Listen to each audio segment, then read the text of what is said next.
Good morning. This is Al Vickery, Chief Investment Strategist and Registered Representative at AL Waters Capital.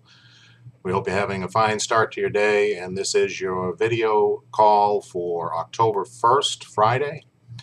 And if you'd like to get the full details of some of the things that we are working on and speaking of, please be sure to check out our site at waterscapital.com and look for the morning call, which comes out each morning before the markets.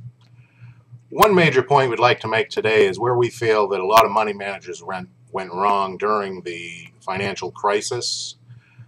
A lot of them stuck to old methods of diversification and primarily left out something that we've believed very strongly in for a long time, and that is hard assets.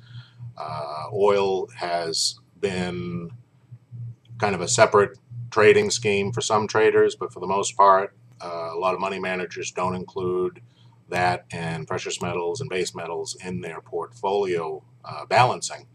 And had they done so, gold in particular has been very strong lately and has been very consistent for some time. It's basically on a 10-year rally, and you can't say that for stocks.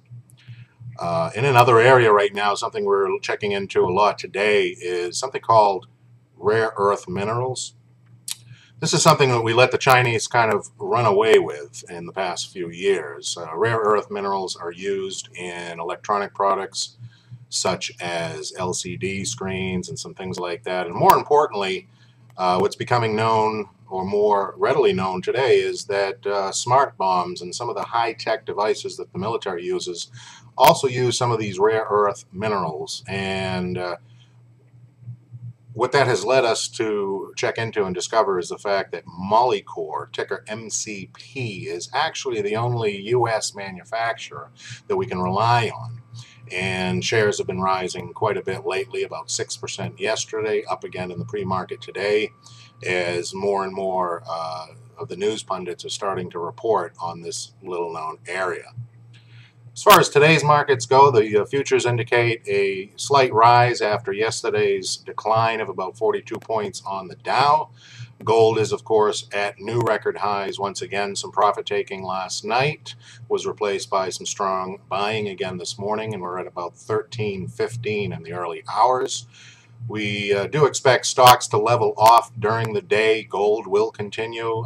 The dollar is weak once again. Most analysts think that the dollar will be in a basic decline pattern throughout the end of the year, particularly as we await the Fed's decision for more intervention in the markets. Again, for the full morning call, be sure to check out our website, waterscapital.com morning call, and you can get the full details of our thoughts there each day. I thank you again. We hope you have a wonderful day and happy trading.